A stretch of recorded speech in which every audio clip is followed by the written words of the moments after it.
Okay, we're about to ready to start. If there's anybody online that wants to make a last-second microphone check, this is a great time.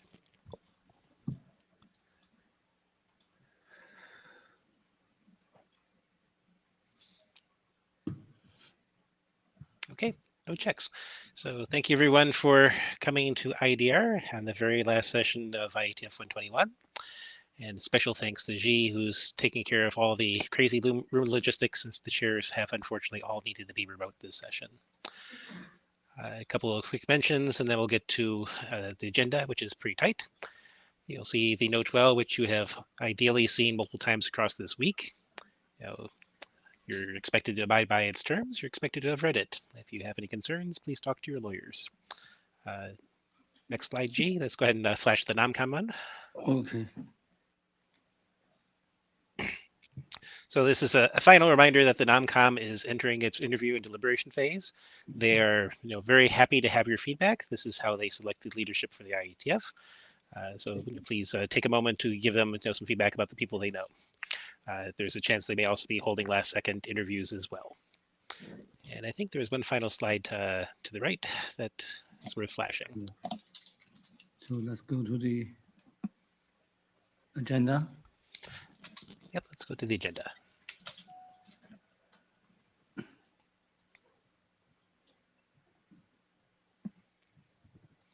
Okay, so we have a very packed agenda. We did manage to move some stuff from Monday to Friday. Thank you for everybody that had the flexibility to move. For Friday, the topics here are fairly well grouped. So we're going to have an update from Linda on the metadata draft. We'll be talking about the tunnel egress draft as well.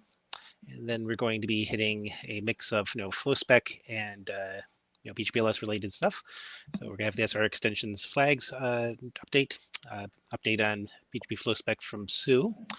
And then we're going to be hitting some various features that are intended to go under flow spec v2, including scheduling. Next slide, please. EPE, and then we start moving into the BGP security portion of the track, where we'll have a presentation on interdomain forwarding consistency and FCBGP itself. And the final presentation will be an update from Gian on the V4 Islands document. So I believe Linda is the first presentation. Yes.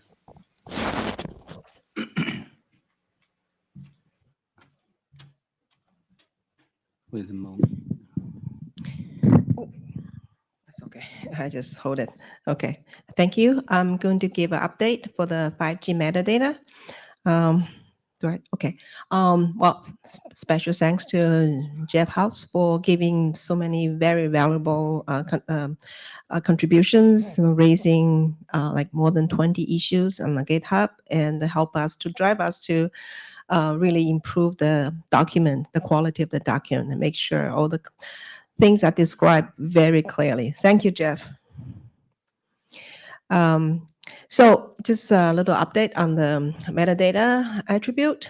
Pass attribute is really, it is an optional, non-transitive pass attribute to carry metadata associated with services. And even though in the draft itself described quite a few, like 5 or 6 metadata, it doesn't mean any deployment will use all of them, maybe just 1 or 2, just a subset of them. So it's really local configuration on which metadata they're going to use for a particular deployment. And we have a tracking in the GitHub, and I hope everybody can raise issues over there, so we track and we track through the changes as well. So Jeff asked me to reiterate how this mechanism is used. Originally, it was started with a 5G edge data center. You may have, like, for example, you may have a group of drones doing the firefighting in a particular region, and it's a very limited domain. And the controller, because you need a fast response, maybe the controller instances may be instantiated in multiple edge data centers. And the local IP network itself is a small network, is talking about, they call local data network, well, 2 hops away. That's why the distance itself, very little differences between different edge data center. Therefore, how the services react in the edge make the bigger contribution to the delay. That's why we want to include not only the network path cost, but also how the data center matrix integrate them together for the ingress node, which is the router connected to the UPF to make intelligent choice. So that's basically how this mechanism was intended to be used, deployed. So with regard to limited domain, so limited domain itself is, of course, is by configuration, but from BGP perspective, we add a new section to describe that it's really through the BGP open message indicate they're capable of process metadata.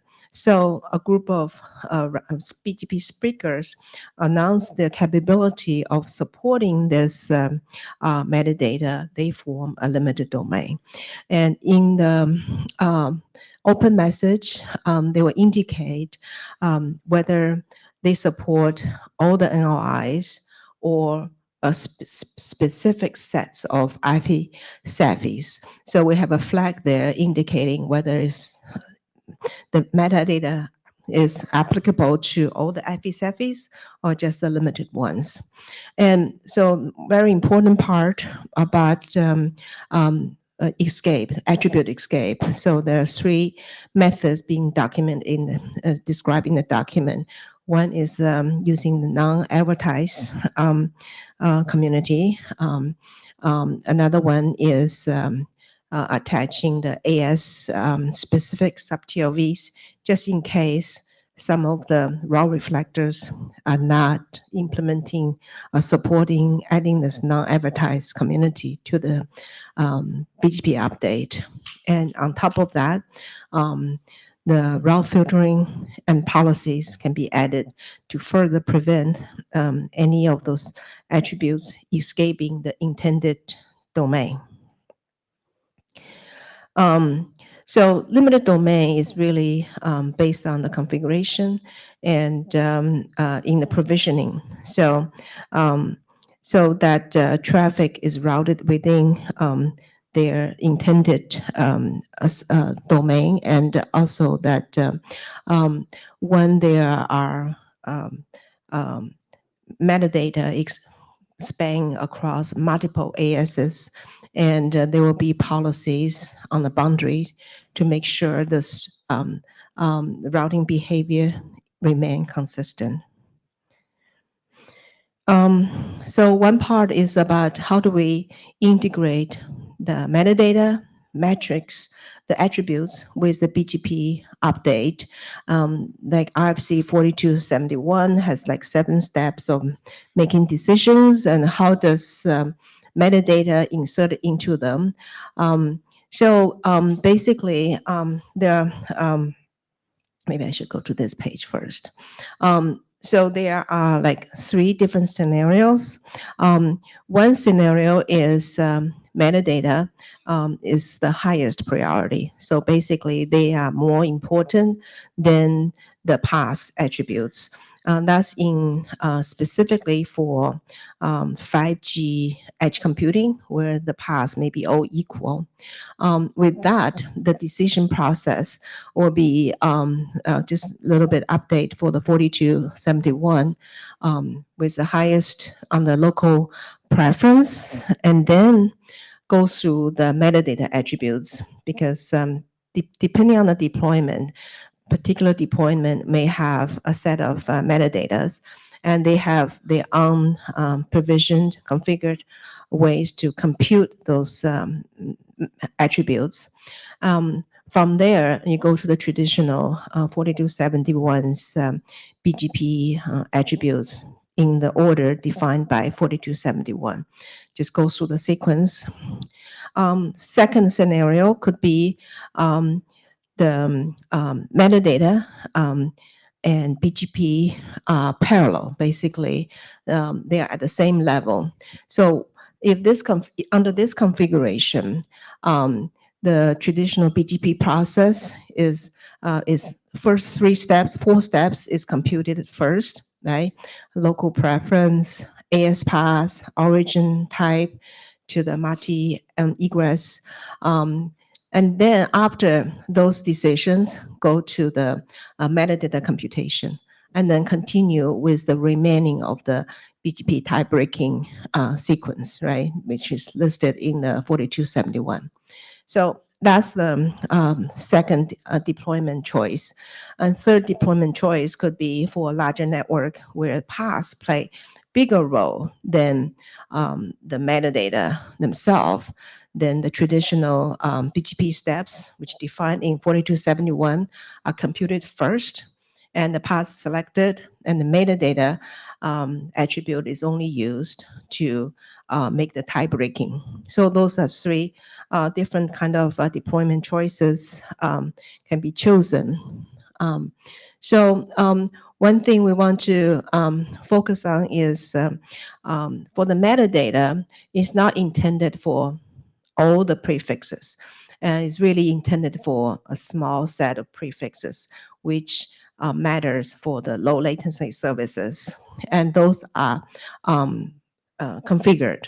And also there's a section in the document talking about how to handle the degraded matrix. Like, for example, the capacity goes to 0. That's almost like a route restore. Basically, all the routes taken down if the capacity goes to 0. And there's also like fallback when the metadata cannot be computed. So that is also described. So this page just show the INA registration. We need metadata path attribute to be allocated. We also need the capability code in the open message to indicate this particular BGP speaker is capable of processing the metadata. And then bunch of sub-TLV types. Those are defined in the document. However, they are not necessary in all deployments. That's it. And now we really need the path attribute early allocation, and hopefully for working group last call.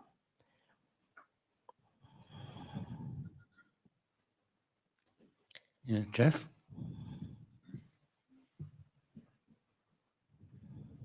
Sorry, I was speaking to mute. A couple of quick comments and then back to the working group. So comment number 1, thanks for including all of the major open points. For the working group, 2 things specifically to pay attention to here. The definitions of limited domain are something that we're seeing as a need for a lot of different, using BGP for carrying something interesting around that isn't normal BGP. So it's very likely that practices that we try to get working here may end up being generalized to more situations where we actually want to do this sort of thing. The second piece is that the route selection components, thank you for getting the scenarios out. Those are going to need analysis and integration of the document about how the configuration modes are done and how this is ensured to be consistently deployed across the domain. And I think that'll be an interesting set of conversations. And I want to point out that at the CATS working group earlier this week, they're spending a lot of their time obviously focusing on their architecture. This document sort of popped up before CATS came into being. So it's one of the things that's happening is it's being provided as an example of if you want to put stuff into BGP, here's a bunch of things you need to pay attention to. So you get to be the example towards the entire CATS group of what we're going to probably ask about for any CATS proposals. Thank you, Linda. Thank you. Okay, Cheng-Li. Chun-Li from Huawei. So I see that we are missing a section which about implementation status. So I think we should add this section after the meeting and call for report, and so that we can ask for allocation and move forward. Thank you. Thank you. Thank you. There's in the wiki page, there's an implementation report. And at 2 IETF ago, I think CTE raised their hand saying they have implementation, but somehow they haven't submitted report yet. I hope they can do that soon. Ketan Talaulikar, Cisco. Could you go back to the slides where you had decision process and something related to Oh, that? here it is. Yeah, the next one, yes. So here this talk about this composite value. Mhm. Can you clarify what this is? Because I don't find it in the draft. Oh, okay. I wrote this slides during this week. So basically, there could be multiple metadata attributes attached under the metadata pass attributes.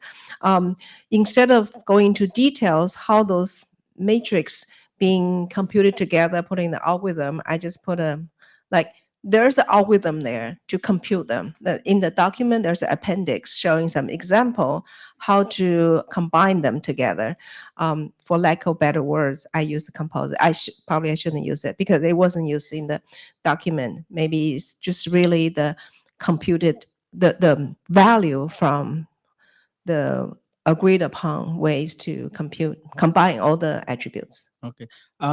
I think this is really a good idea, this composite value. And instead of this, the complex metadata attribute and all the TLVs and their sub TLVs and all of that, if that algorithm that you just described could be done by the egress or the edge and put and signaled in BGP just as a composite value, I think things will become much more simpler and easier. I Is that agree with. something? Is that something that you would consider? Oh, actually, it was mentioned in the document. There's one way of doing that. However, there are some other attributes, for example, preference and site capacity, that has to be indicated separately, like site capacity, like they can go down because so maybe half of the shelf lost power or something sure. happened, But then big chunk of the routes are impacted. So they are separate. So for the deployment where egress is capable of compute, then definitely that's something. Yeah, we will update the document to reflect that. Maybe hopefully you can review it, see if that Okay.